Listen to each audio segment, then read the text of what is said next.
thank you so much for the invitation. It's lovely to finally be here speaking at the Sigma Club. Thank you all for coming. Just a quick admin thing before I get into the talk. So you can see 2 QR codes over here. I don't usually have a handout for my talks, but I thought today, because I'll be talking about some slightly non-standard philosophy of language stuff, it might be useful to just have some of that at your fingertips. So there's a URL for that. And also, if you're just interested in having a look at the slides at some point, you can do that. All right, so much by way of boring admin stuff. Let's go. So I want to be a scientific realist. I think that's a fairly uncontroversial sort of position to hold. I suspect some of you in this room, some of you online would like to be as well. And I was reflecting a little bit, in one of my most sedate reflective moments, was reflecting on why it is that I have this impulse. And of course, as a piece of pure biography, it's because I'm a philosopher of physics, and one of the things that doing philosophy of physics in this part of the country sort of inculcates in you is the view that you should just, you should take physicists seriously. They're about various things that they say, not unquestioningly, but certainly seriously. And so, seems not to be. You must just click on the, here, I'll help you. Sorry. Yeah, just click on the screen and then. There we go, all right. And so, here's a nebulous idea of what I take to be the impulse that I have about scientific realism, about my position as a scientific realist is, I should take scientists, and for the rest of this talk, when I say scientists, I will mean physicists, for no other reason than that's the bit of science that I know the best. And also, I think for various reasons will be the most germane to the sorts of things that I want to say today. But yes, the scientific realist impulse, as I think about it, is something like, take physicists seriously about what they say about what the world is like. In particular about what the world is like in what you might call the poorly accessible bits of the world, right? The perceptually poorly accessible bits of the world. And this usually proceeds via some kind of extrapolation, right? If you want to formalize this usually gets, the arguments are usually things like no miracles or the like, but it's really just an extrapolation from the success of science in one domain to some other domain, where the basic idea is, well, why would it fail, right? And of course, the answer is there are various reasons why it might fail. But what I want to do today is I want to determine what sort of philosophical apparatus, what sort of new and interesting philosophical apparatus I can bring to bear in this discussion in order to take this sort of suggestive but I think pretty compelling impulse and turn it into a well-articulated norm. Now, of course, I'm not the first person to do that. It feels weird to stand in the LSE and say, no one's tried this before. That's obviously not the case. But I suspect no one's really tried it in exactly the way that I'm going to suggest today. So that's what I'm going to, that's a sort of broad view of what's going to happen today. And I think a good place to start is this line from Arthur Fine's Natural Ontological Attitude paper, because I think he captures an important moving part in this impulse, right? So he says, it is possible to accept the evidence of one's senses and to accept in the same way the confirmed results of science only for a realist. I mean, there are 2 different ways of understanding realist there, right? There's the realist about the stuff for which one senses as evidence, and then there's a realist about things in science.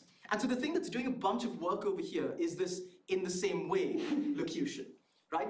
Because the in the same way locution is going to distinguish, say, a semantic instrumentalist like a logical empiricist, right? Who'll still want to assent to claims like electrons are negatively charged, from a bona fide scientific realist who thinks there's much more to the truth of electrons are negatively charged than what someone like a logical empiricist is going to want to accept.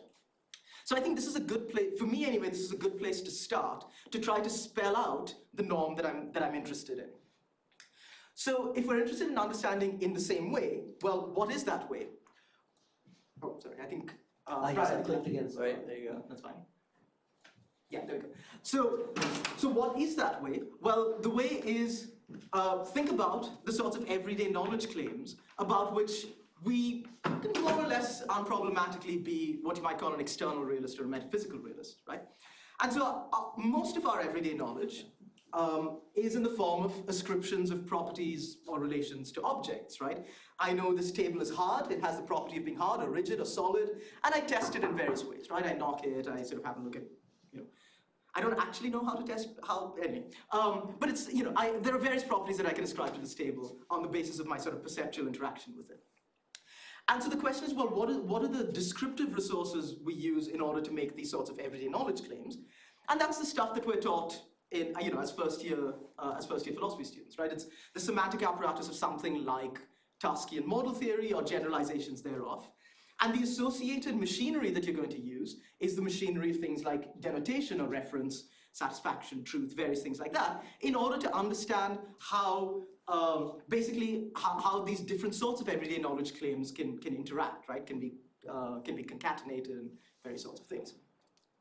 And so, if the idea is we should do a similar thing with science, presumably the idea is something like we use these model theoretic resources, but instead of quantifying over tables and chairs and projectors, we quantify over the objects that science tells us to quantify over, and we ascribe to them the properties that science tells us to ascribe to them, right?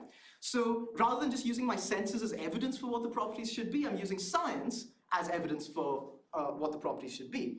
And so in this view of science, science is basically a real refinement, a systematization or a refinement of our everyday modes of inquiry. Now that refinement can be extreme, right?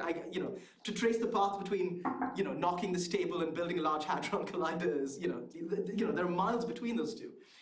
But this view doesn't really care about the methods of inquiry. It cares more about the descriptive tools, right? The idea is whatever you're doing to figure out these objects and properties, the descriptive tools are going to be the same. They're going to be the tools of just ordinary sort of Tarskian semantic, Tarskian model theory.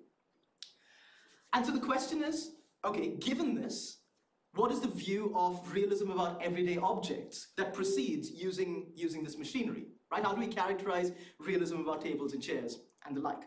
And I'm going to suggest something that might initially seem a bit roundabout, but it'll become clear pretty soon why I've plumped for this as a sort of necessary and I argue later sufficient condition for being a realist.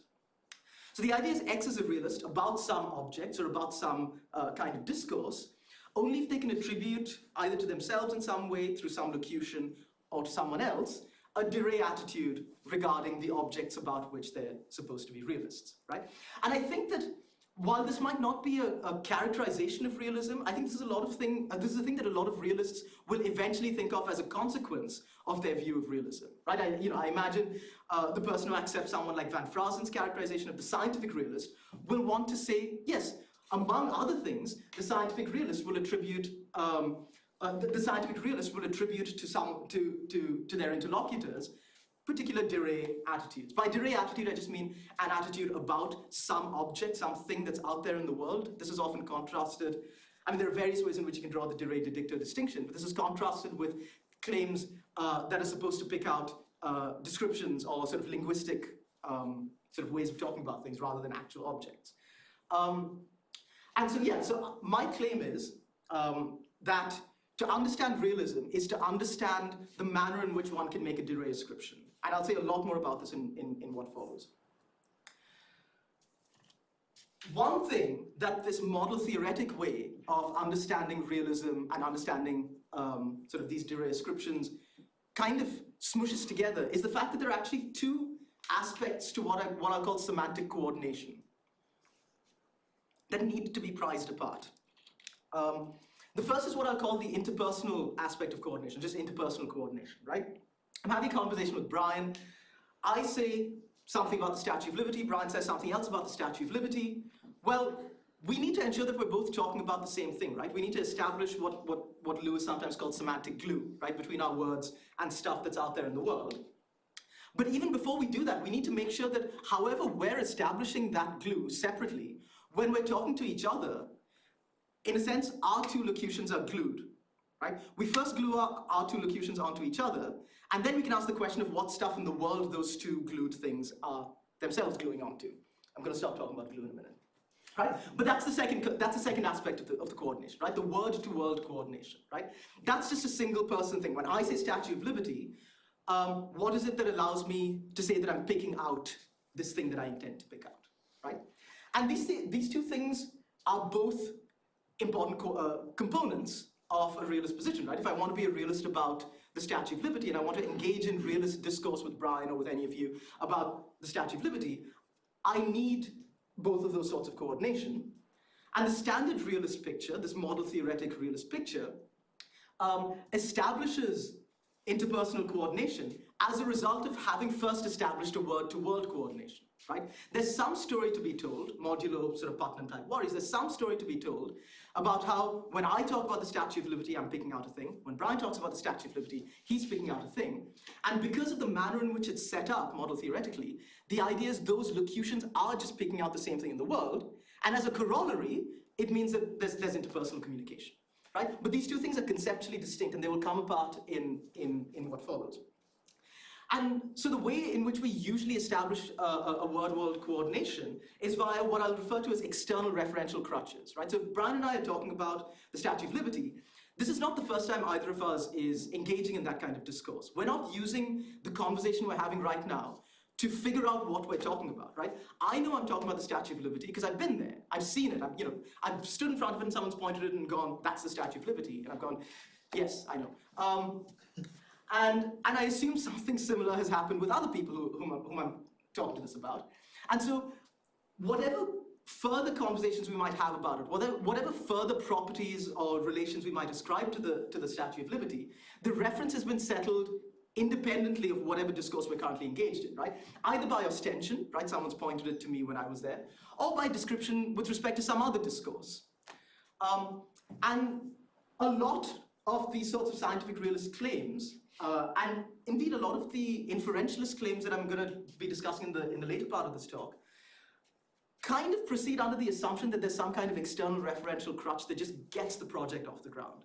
And that's something that I want to sort of push back against. So that's really, I mean, the point of this section was to just highlight these two types of semantic coordination. They're going to play an important role in what follows. But now let's return to thinking about the standard way in which, well, a standard way in which you might think that theory latches onto the world. We'll come back to the coordination thing in a minute.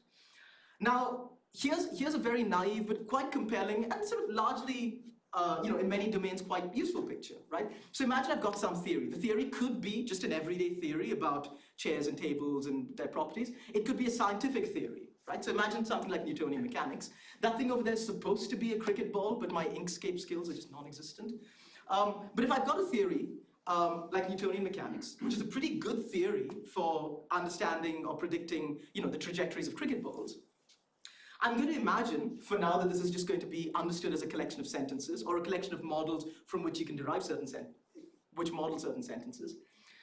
And one of those sentences will say something like, if a cricket ball has such and such initial conditions with respect to maybe some coordinate system, then it will execute such and such a trajectory, right? And so the way the theory is latching onto the world is by incorporating an expression, cricket ball, and that expression stands in a relation of reference to a cricket ball out there in the world. And so we use this theory, we discover that it's very good for predicting and describing various things to do with cricket balls, but then we think, okay, well, let's use this theory sort of beyond that domain. For example, let's use it to try to talk about the constituents of cricket balls, right, whatever they might be. In particular, let's talk about the unobservable constituents of cricket balls to the extent that we believe in them. And we say, okay, well, what does Newtonian mechanics have to say about things like atoms and molecules understood in a particular way? And it turns out that it has non-trivial things to say. They might not be correct, but it has non-trivial things to say. And the manner in which Newtonian mechanics comes to latch onto the world is exactly the same. It's via this relation of reference, where instead of reference of cricket ball to cricket ball, we're thinking about something like reference of atom to atom or molecule to molecule. But again, the descriptive tools are exactly the same, right? So it's capturing the in the same way idea. Now, we know perfectly well that this is not going to work for something like Newtonian mechanics. It's going to break down at some point. But that's not really a big deal, right? You say, okay, fine, there's a more fundamental theory that underpins it, some kind of, maybe relativistic or non-relativistic quantum mechanics, depending on the situation. And there's going to be some relation of emergence or reduction between the two of them. In this talk, I'm not particularly worried about the up-down arrow. I'm more interested in the left-right arrow, or the right-left arrow. And on this view, which I take to be the sort of standard view in a lot of the philosophy of science, at least since Nagel, is that what's happening here is the descriptive resources of this are the same as the descriptive resources of that. So all this is doing is it's correcting the proclamations about reference that that theory might also make. But really, we're still using reference to, as it were, latch linguistic bits of this theory onto the world. So again, the descriptive apparatus has not changed very much. And that seems fine. I mean, there's a whole lot of very good work that's gone into trying to understand even modern physics as being able to tell a referential story, even though on the surface it doesn't look like you're going to be able to tell a referential story. So I want to look a little bit at what some of the problems might be in telling a realist referential story about something like this. Right, this is a Feynman diagram. And when I was first introduced to Feynman diagrams, as it were just across the street in King's College, I was sort of unproblematically told that, oh, this thing's a photon, or this thing represents a photon, or this thing represents an electron. And it's sort of very hard to break out of the idea that, really these were introduced as a way of understanding terms in a perturbative expansion, right? It's the same as sort of pointing to an integral sign and saying that represents something in the world. Like, does it? It's part of the tools that allow me to say things about the world. But the representational function, as it were, of any of these aspects of something like a Feynman diagram are obscure at best. And so the idea that you can tell some kind of referential story seems not great. Especially since the claim is not this Feynman diagram represents the process. This is one out of infinitely many Feynman diagrams that's going to sort of make a contribution to the calculation about some scattering amplitude, right? Nonetheless, there's definitely some kind of representational role that's being played by these squiggly lines in all of these diagrams. What's clear to me is that that's not going to be a referential role, but what's less clear to me is it's not going to be representational at all. I think that's false. And I think what we need to do is think a little bit about the kind of representational story we want to tell when confronted with stuff that doesn't fit into the sort of Procrustean bed of Tarskian model theoretic semantics. That's what I want to do today. In particular, one of the problems with this story about representation, with using the Feynman diagrams, is we don't really have any external referential crutches to appeal to, right?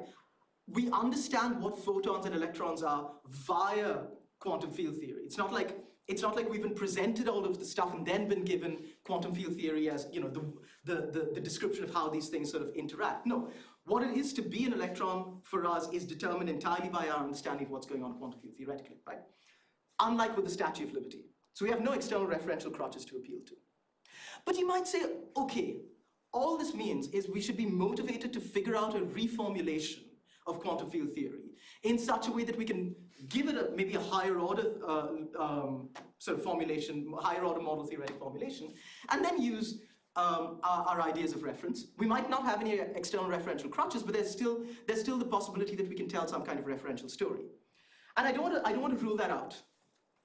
But I want to say that even if we do somehow conspire to tell this referential story, given my overall interest in scientific realism, what's going to happen is we're then going to be up against the standard sorts of arguments from theory change worries with scientific realism, right? Things like the pessimistic meta-induction, which basically says, the successful reference cannot be a necessary component for the success of science, and so the success of science shouldn't be taken as evidence for successful reference.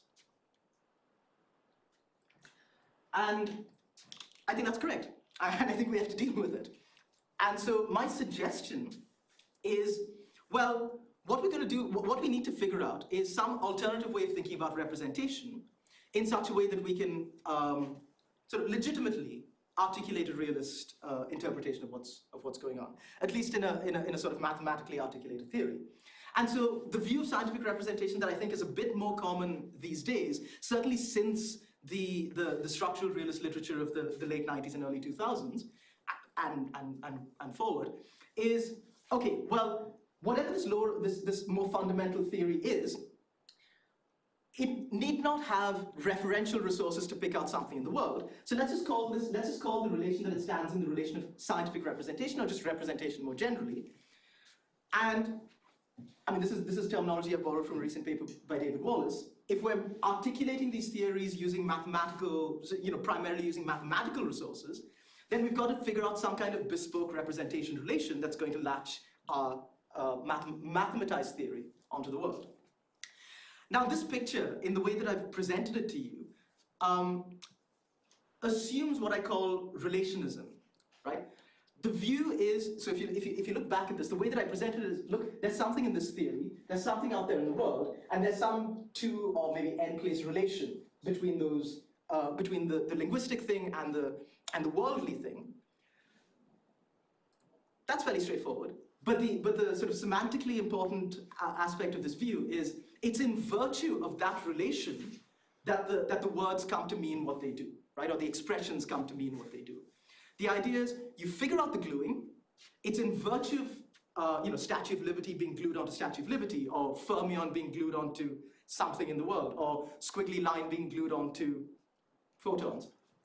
That the squiggly line comes to mean photon, or Statue of Liberty comes to mean Statue of Liberty.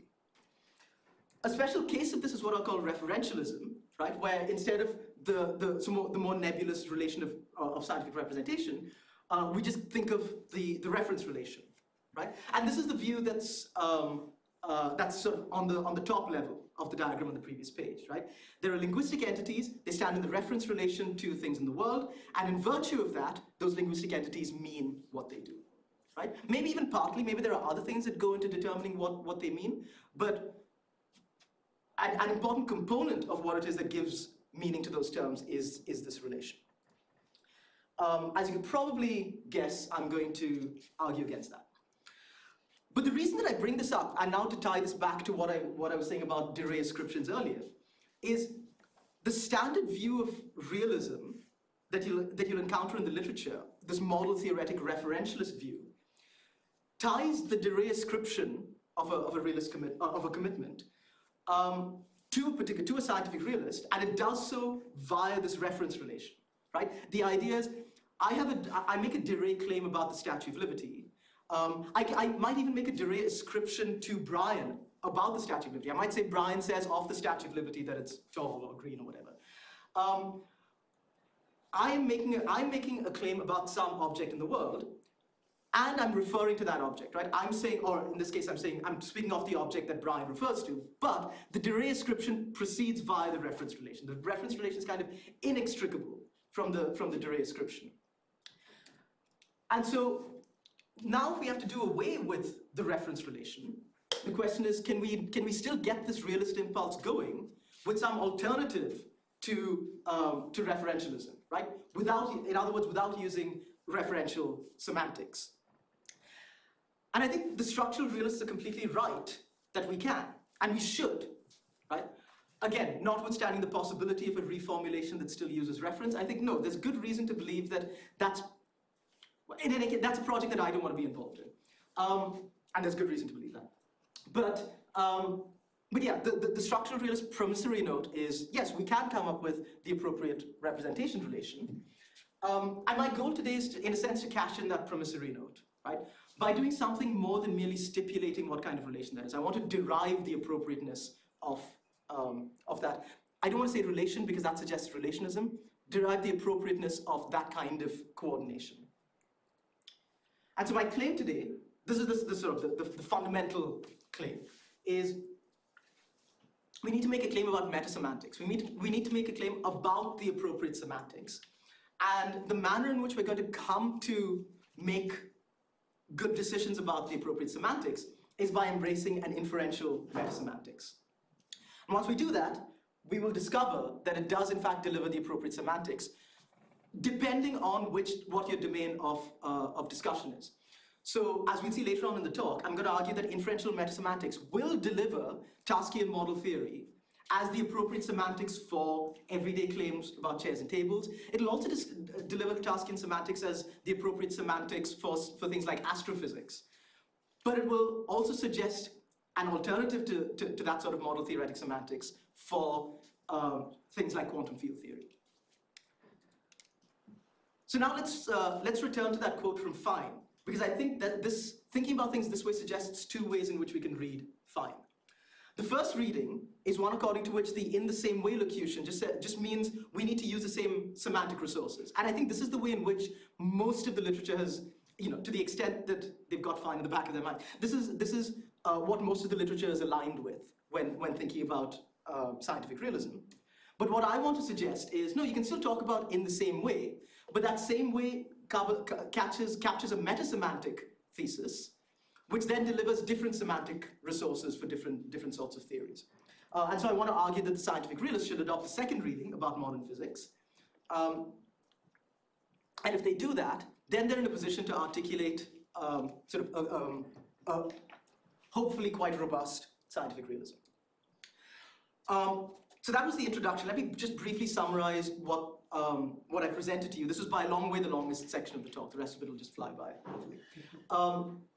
So the scientific realist impulse that I started with was the idea that we should all take physicists seriously, or at least as seriously about the inaccessible bits of the world as we take them about the accessible bits of the world. And the standard way to do this is via some kind of referential semantics, but we've got two problems with that, right? It doesn't play well with Feynman diagrams in quantum field theory, but it really doesn't play well with scientific realism.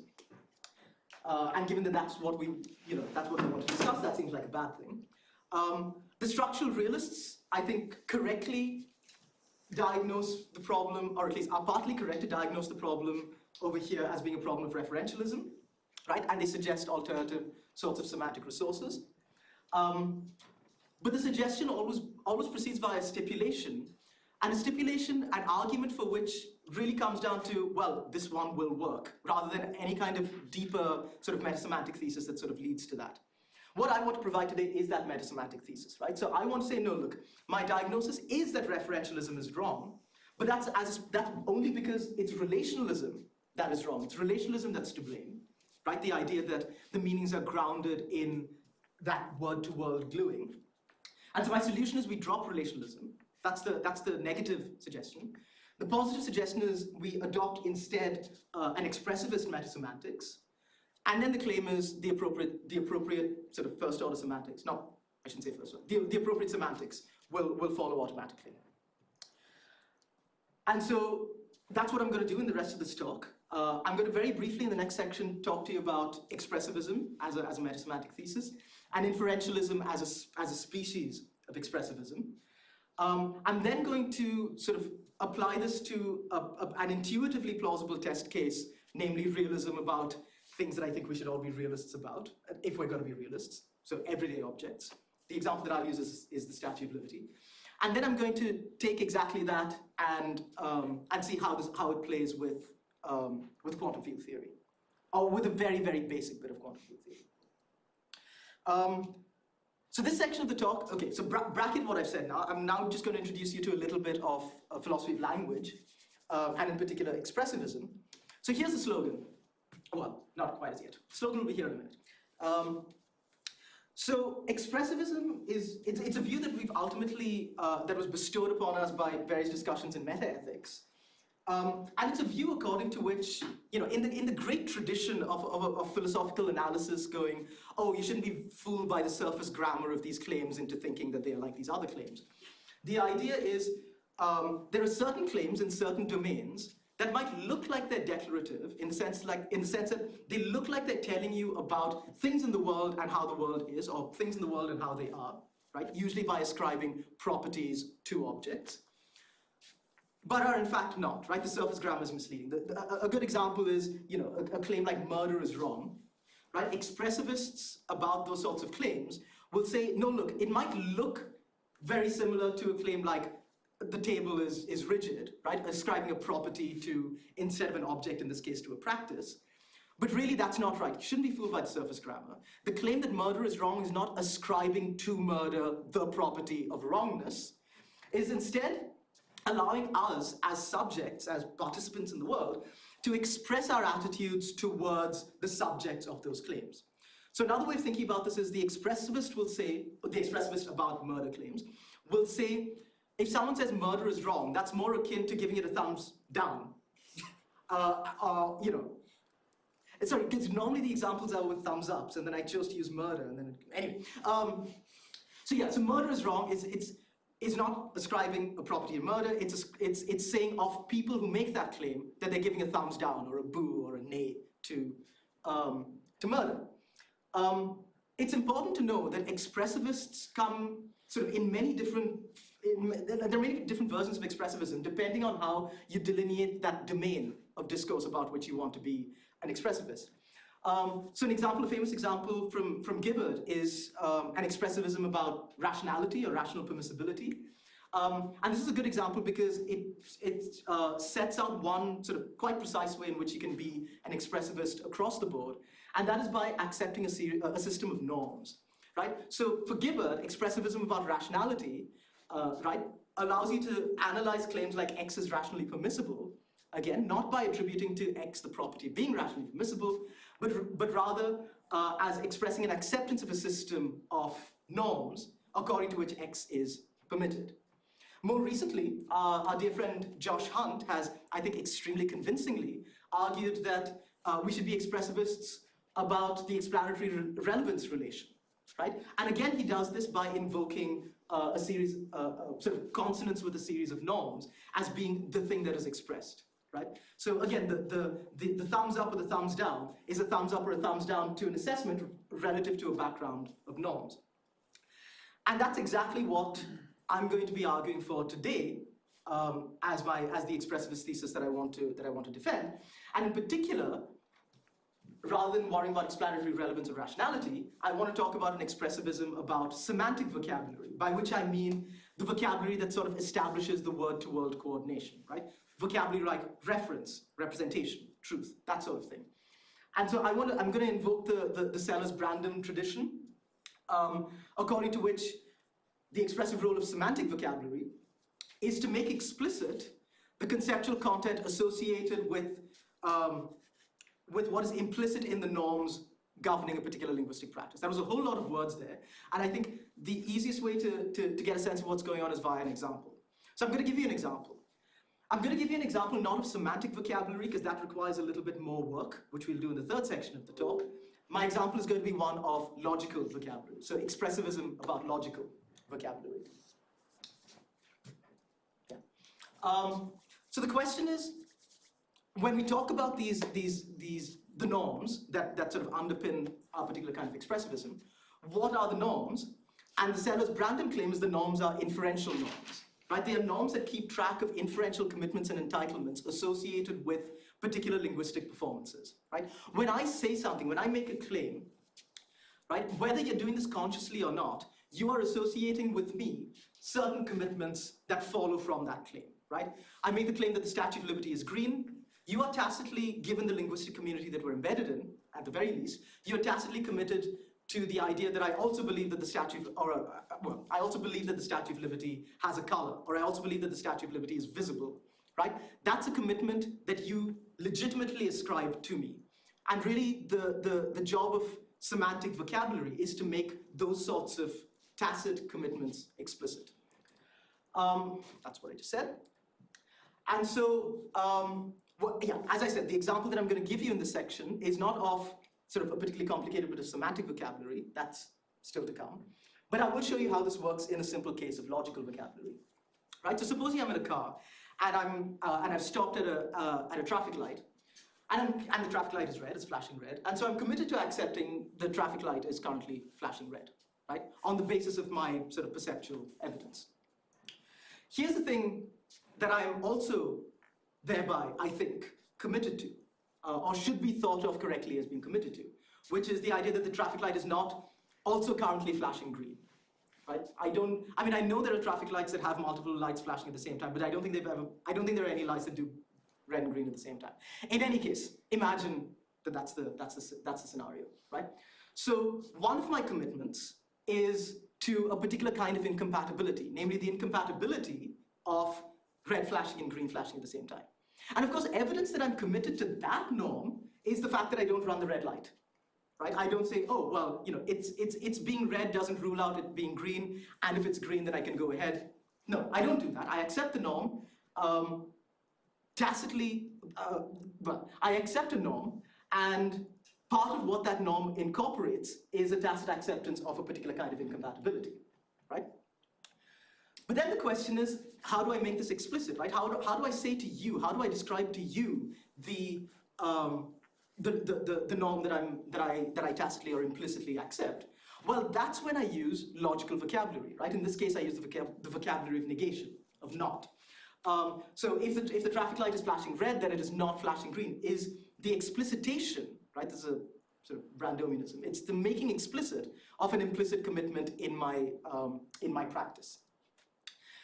And so the idea is, okay, well, this is an example, this is a particularly simple example, but just as the expressive role of not is to make clear incompatibilities, and there are various other aspects of our linguistic practice that need to be captured, there are going to be other bits of vocabulary that will capture those bits of our linguistic practice, right? Things, you might think, I want to understand sort of implicit implication, right? Well, there's going to be some vocabulary whose expressive role is to make that explicit. What we're going to see later on in the talk is I'm going to want to be able to talk about Dirac ascriptions, ascriptions of Dirac attitudes, and there's going to be a bit of vocabulary that's going to allow the expressivist to tell a story about that. That's really all we need about expressivism, so let me just briefly summarize that. Right, so the idea is there are some sentences that look like they're declarative but are on philosophical reflection discovered not to be, and expressivism offers a story about how to understand those. There are various ways in which you can be an expressivist, but the ones that I focused on are norm expressivists, and the norms of interest in this talk are inferential norms, hence inferentialism. And because this is a rule-based understanding of these norms, Brandom uses the term deontic scorekeeping as a way of describing us keeping track of our interlocutors' commitments and entitlements with respect to which we can understand these norms. And an important thing that needs to be pointed out about this kind of expressivism is we've shifted our focus from thinking of sentences as just these sorts of, these things that independently of all of us may or may not capture or express propositions, with propositions understood as things like possible worlds or states of affairs or situations or whatever. We've now got the speaker kind of front and center in this story about what it is that's happening when people are engaged in a linguistic practice. And that's going to be important as well in what follows. Right, so now let's put all of this together, and let's try to formulate a story, an inferentialist, expressivist, realist, that's a lot of words, story about, in this case, in this section, everyday entities, and then we'll move on to science. So here are two claims that different kinds of realists might want to endorse, right? The sort of what you might call the general metaphysical realist or the naive realist or whatever will want to assent to the Statue of Liberty as green. That seems fine. And the way that they assent to that is via a Dirac attitude about the Statue of Liberty. And of course, if you're thinking about things in the same way, what you want to do is ascribe, if you're a scientific realist, you want to understand the fermions are unobservable and have some property, right? Obey Pauli's exclusion principle. You want to understand that as also ascribing a Dirac attitude. But of course, given what I said at the end of the last section, I want to argue that this is not the primary unit of analysis. These are the primary units of analysis. It's a speaker making that claim, right? So I want to say, I'm interested in understanding the Dirac ascription associated with the claim that I might make that Priya says that the Statue of Liberty is green in the everyday case, or Katie says that fermions are unobservable in the scientific case. So as I said, in this section, I'm going to concentrate on the Statue of Liberty claim. In the next one, I'll come to the exclusion principle claim. The first thing to note is that there's a bit of an ambiguity, sort of a well-known ambiguity, when you think about a claim like Priya claims that the Statue of Liberty is green. It's a Dirac de dicto ambiguity. And as I've argued, it's the Dirac component that's sort of central to our realist story. So what we want to do is reformulate that as a claim that makes explicit that we're dealing with a Dirac locution. Right? So you say Priya claims of the Statue of Liberty that it is green. The way that you can see that this is a Dirac ascription is, imagine I replace Statue of Liberty with unicorns, right? And I say Priya believes that unicorns are green, but there are no unicorns. That seems like a perfectly fine thing to say. But I can't say something like Priya believes of unicorns that they are green, but there are no unicorns. Because I'm tacitly committed in saying Priya believes of unicorns that there are unicorns. And so there's a contradiction there. So what the of that locution allows us to do is be sort of very clear that we're making a Dirac ascription. And Dirac ascriptions come with commitments for the ascriber of those of Dirac commitments. Right? So what is that of that locution over here doing? It's signaling, it's playing the extra linguistic role of signaling Priya's attitude towards some purportedly worldly thing. Right? Purportedly on my part, I purport to accept the the existence of the Statue of Liberty, and then say of that thing whose existence I'm committed to, that Priya has a particular attitude.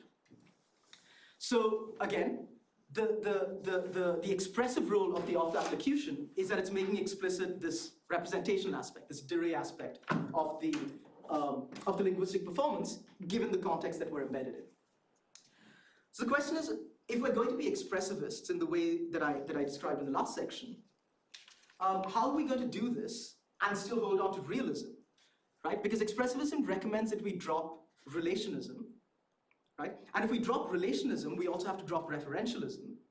And I'd mentioned in the first section of the talk that the de re ascriptions for normal realist talk proceeds via the reference relation.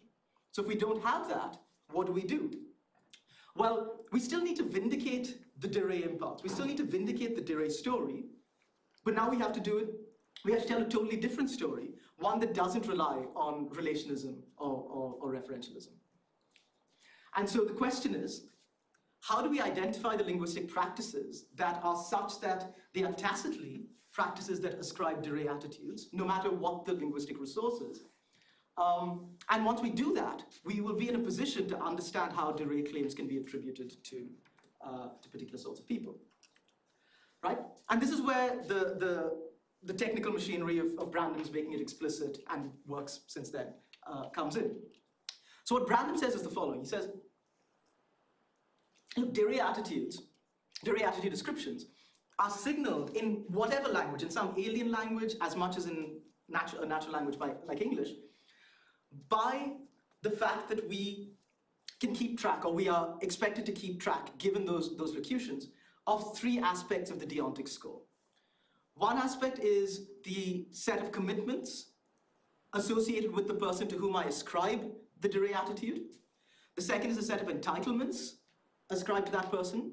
And the third is a set of commitments that I myself undertake, right? So in the example of Priya says of the Statue of Liberty that it's green, one of the things that I said was, well, that tacitly commits me to an existence claim, right? It commits me to a claim that the Statue of Liberty is something out there in the world.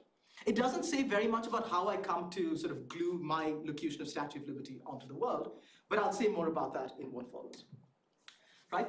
So let's do this explicitly now. So what were the three things? Priya's entitlements.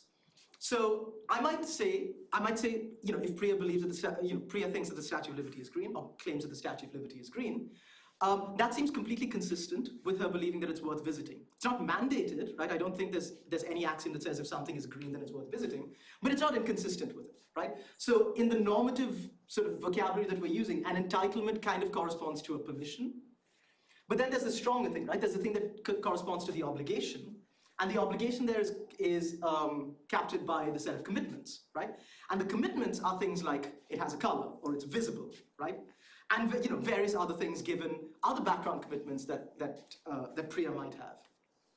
But then, and this is the important thing, there's also the thing that I have to be committed to, right? So I might undertake some of the commitments that Priya undertakes, or that I believe that Priya has undertaken. I might undertake others. In particular, I might undertake some really bad ones, right? I might have some background beliefs that in conjunction with understanding the claim that the Statue of Liberty is green will lead me to certain commitments. Those commitments might be bad, but their commitments are the same, right? I might have some weird background belief that makes me think that I should stop at a traffic signal when it's green.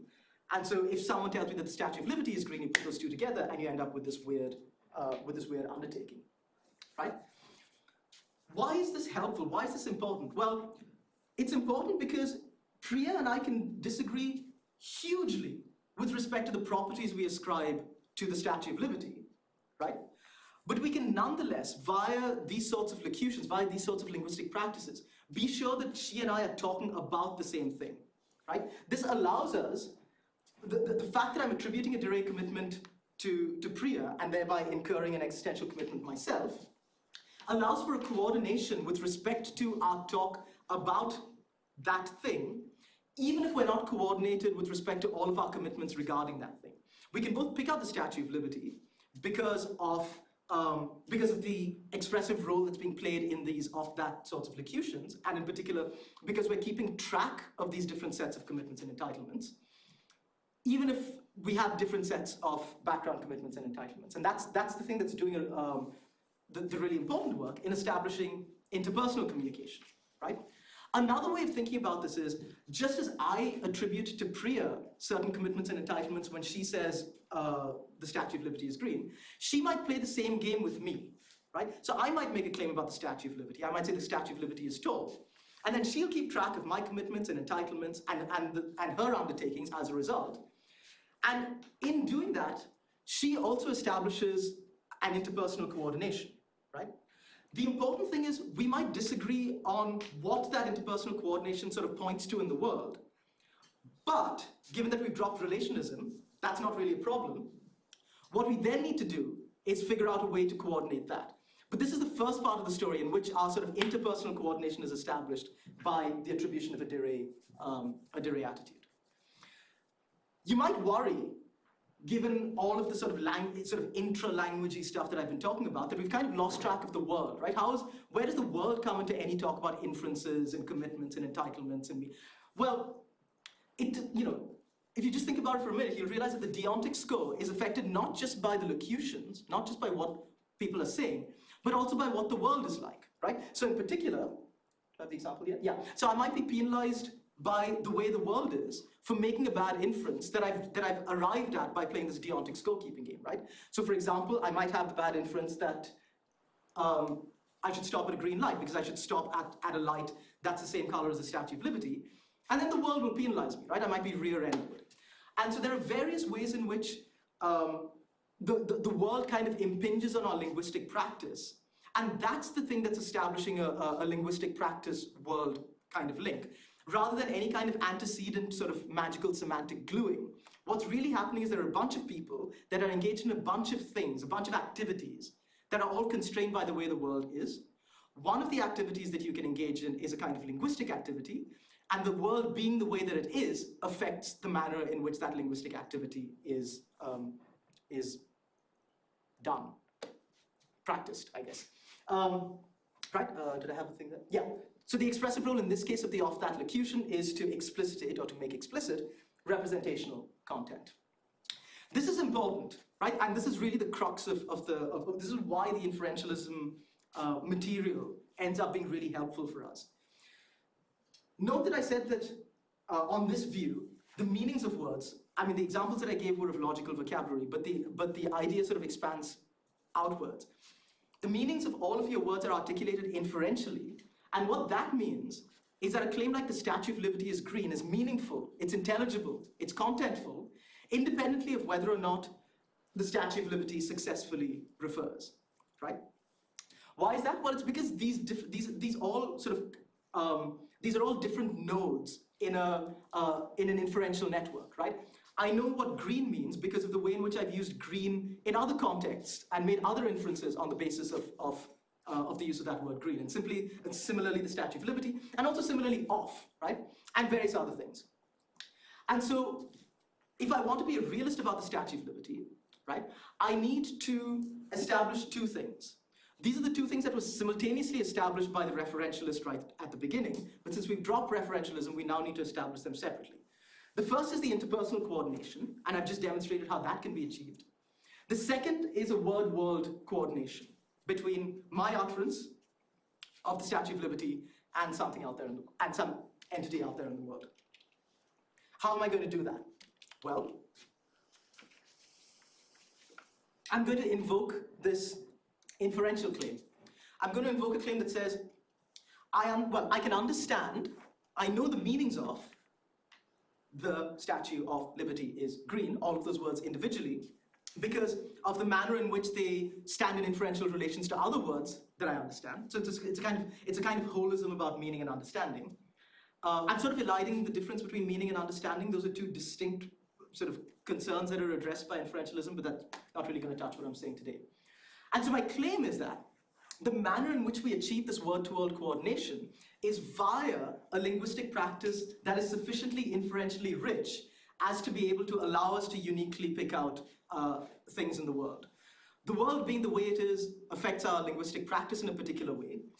If our linguistic practice is as a result sufficiently inferentially rich, then my use of terms like the Statue of Liberty will establish the word-to-word coordination completely independently of any stipulation or any kind of sort of relational, metaphysical sort of gluing of those two entities, right? So I might have an inferential network that is rich enough on its own to pick up the Statue of Liberty, and then I can make various claims about the Statue of Liberty. I might have an inferential network that is just that is really rich, has sort of sufficiently well articulates the meanings of various sorts of claims in such a way as to deny successful reference, right? And I think a standard example of this kind of thing is the King of France is bald, right? The old example, the old Racelian example. And the idea there is I know what king means, I know what France means, and I know what bald means as a result of the inferential links that they stand into the rest of my discourse. And I know that well enough to know that the King of France doesn't refer, right? So there's an absence of successful reference in that case. But these are two extremes. And all of the practices, the different sorts of practices that we're engaged in, will fall generally somewhere in between, right? The practice may or may not be rich enough to pick out a unique referent for various sorts of linguistic expressions, right? So I might say something like the most mazedar fielder took a catch in yesterday's cricket match. But, mazedar, I know what it means, but that's because I speak a different language. The community that I'm embedded in right now, at least in this room and sort of in this country, is such that the inferential links associated with that word are not sufficiently rich to make to allow people to pick out one of the 22 people who played yesterday's cricket match. And this is how I can be a realist about the Statue of Liberty. This is how I can be an anti-realist about the King of France. And this is how I can be agnostic about mazedar fielders, right? And so the idea is it's inferential richness that's going to achieve that second thing. It's going to, in some practices, right, as a contingent fact about how some practices have evolved, those practices are going to allow us to replace those external referential crutches for achieving the second aspect of coordination. And once we have that, that's all we need, because then we've got a way of ascribing de re attitudes without worrying about reference, without worrying about relationalism. We can tell a wholly expressive story, and it's completely realist, right? It's ascribing a sort of mind independence to the world, and it's ascribing an impact to the world on us as a linguistic community as sort of entities that exist in the world and interact with it in a particular way. So let me summarize this. The last section is going to be really quick because it's just going to go by analogy with what I said over here. So as I said, the expressivist needs to vindicate particular sorts of locutions. In the everyday case, where referential locutions are the sorts of things we want to vindicate, they need to do that, but without accepting relationism, right? And so the way that we need to do that is we need to be able to talk about a de re attribution of attitudes without using referential crutches. So what we do is we look at our linguistic practice and we look at the sorts of turns of phrase that signal these de re attributions, and then we analyze those. We see what it is about those linguistic turns of phrase that allow us to do that. I use the Brandomian story, the deontic scorekeeping model. What happens as a result of thinking about things this way is we've divorced referential success from meaning, which is good. Well, we've divorced it in one sense. In another sense, reference does, of course, depend on, reference still supervenes on meaning in the way that we want it to, but it is now not a necessary component of a story of meaning. And then, so that was the first part of the de re. The second part is the sort of word to world, and that's going to be established by the richness of the inferential network. Right. To quickly finish now, because got a few more minutes. How are we going to tell the story for the scientific realist? Well, supposing we want to vindicate a claim like Katie claims that fermions are unobservable and that they obey Pauli's exclusion principle. Now, I'm using fermion in this case just because I couldn't copy and paste that Feynman diagram or infinitely many Feynman diagrams or whatever. But really, that is to be treated as pure shorthand, pure abbreviation for the thing that is represented by a solid line in a collection of Feynman diagrams, right? So the idea is, given a set of Feynman diagrams, or more broadly a quantum field theoretic setup, how is it that we can vindicate claims like this about the unobservability, but nonetheless existence of certain aspects? Well, play the same game again, right? We do exactly what we did with the Statue of Liberty case, except that we don't think referentially, right? So the first thing is we paraphrase it to make the de re-ness obvious, right? So we paraphrase it using an off-that locution. So Katie claims of fermions that they are unobservable and that they obey the exclusion principle. The second step is establish the interpersonal coordination. That's going to be done, once again, in exactly the same way by keeping track of these three sets of things: commitments and entitlements attributed to Katie and commitments that I undertake myself.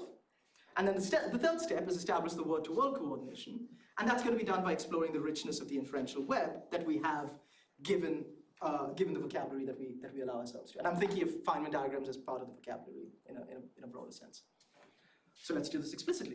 What are the inferential commitments and entitlements that I attribute to Katie? Well, here's one that I can attribute to her. No two fermions can be in the same quantum state. You might think that that's definitional, but anyway, well, even if it is definitional, that's a commitment that she incurs. But recall that I didn't really say anything about what sorts of relations these inferential relations are, right? So if you read Brandon, most of the book is dedicated to understanding deductive inferential relations. But I think we should, not just me, lots of people believe that we should be much more permissive about the acceptable inferences. So in particular, you might believe that some kind of abductive inference is perfectly kosher. I know I do. And so I might then attribute to Katie the commitment that, some claim about the stability of matter that follows from accepting the claim about Pauli's exclusion principle, right? So that's how I'm keeping track of Katie's commitments. I haven't said anything about entitlements, but you can add whatever you like there, really, as long as it's not incompatible.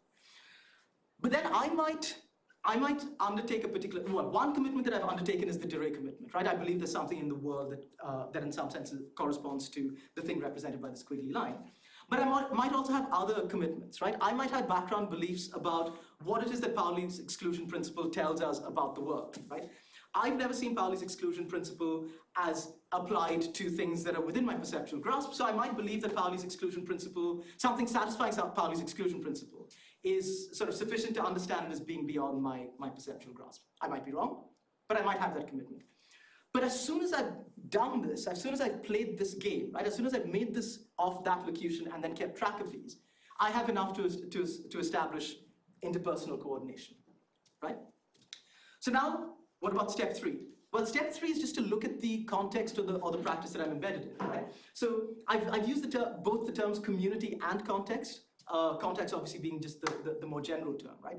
Because I might be in a context where the problem that I'm dealing with hasn't articulated enough inferential richness for me to pick out anything uniquely. And this is a problem that you come across, for example, when you first look at maybe a double slit experiment, and you're told to treat it just as a sort of isolated system, and the inferences that you're supposed to draw from that are the inferences that you can draw about how particular operators on Hilbert spaces behave. But then there's always a little bit of a slip in the use of language that comes later, where you then sort of bring in tacit commitments about what particles are like and like which slit it went through and all of that. And the second you're doing that, you're now embedding that sort of austere, isolated example in a broader inferential context. And so the idea is, as you sort of broaden the contexts in which you embed these inferences, you might end up in a position where you can pick out the thing uniquely, right? In the same way that we did for the Statue of Liberty, right? So a context like that or a community like that, I will just call a realist community. You don't have to be a realist if you're embedded in a realist community. All I'm saying is the realist community has the resources to articulate a particular kind of realism. But you might get, instead of getting the thumbs up for that sort of Dirac attribution, you might get the thumbs down, right? And in that case, I'm in a context or a practice that is sufficiently rich to understand what it is that I'm talking about when I'm making the Dirac claims, but then just denying the existence that I'm committed to, right? And that's an anti-realist community. But most communities, I suggest, will be somewhere in the middle, right? It's basically going to be agnostic, but some might be more realist than others. And that's what needs to be looked at in order to make an assessment of a claim about scientific realism. The context within which one is trying to establish the word-to-word connection via the inferential richness that makes explicit what is implicit in the practice of that community. That's, I guess, a slogan. It's a bit long for a slogan, but that's, and that's it. And that's really all I wanted to introduce you to today. So I'm just going to, let me briefly summarize this. I have a diagram on the next page and then I'm done. So recall, and now hopefully it's clear why I set up realism in terms of Dirac attributions or Dirac commitments. So one of the things that we need to do in order to be realist is we need to establish these two aspects of semantic coordination. Oops. If you're going to be a relationalist in the way that I described earlier, you're going to believe that the meanings are determined or grounded in some kind of objective relation between linguistic entities and things in the world. Then you're going to achieve both of those kind of at the same time, just because the manner and because of the way in which the semantics is set up, it just elides any sorts of differences. But I want to suggest that we can be realists without being relationalists by being inferentialists, i.e. expressivists. And so then we have to tell two distinct stories, one about interpersonal coordination and then one about word-to-word coordination. Interpersonal coordination achieved by keeping track of the deontic scope, those three aspects. Word-to-word coordination achieved by the richness of the inferential network. So now we can return to fine, right? I don't want to accept reading one. And now I think we have slightly more to understand what I mean by the metasemantic claims in reading 2, right? What I want to say is that the realist about some practice X can use an expressivist inferentialist metasemantics to deliver referential semantics for everyday knowledge claims, as we saw in section 3, and a bespoke representational semantics for something like quantum field theoretic claims. It'll also deliver a bespoke representational semantics for maybe astrophysical claims that might actually end up being referential semantics. But if it does end up being referential semantics, it ends up being referential semantics for a good reason, the reason being the inferentialist metasemantics. And importantly, you can do all of this without accepting relationism. So now the picture of scientific representation is quite different, right? In the earlier pictures, there was just nothing about communities or linguistic practice. This should probably say communities. Anyway, there was nothing about practice or communities. We just started off with these theories as though they'd been just sort of handed to us by God or by David Malamud. But as it happens, I think that the really important part of what's going on over here is the linguistic practice, because then via this process of explicitation, we arrive at what it is that we think of as being the theory. But along with it, we get the resources to tell the appropriate story about representation. And in particular, it'll allow us to tell the story about representation that's going to make our scientific practice immune, I claim, to worries like the pessimistic meta-induction and sort of other arguments from theory change, although I didn't argue for that today. But I hope it's clear that this sort of provides us with the necessary tools. With that, I've definitely run out of time, so I'll just leave the summary up here. And thank you very much for your time.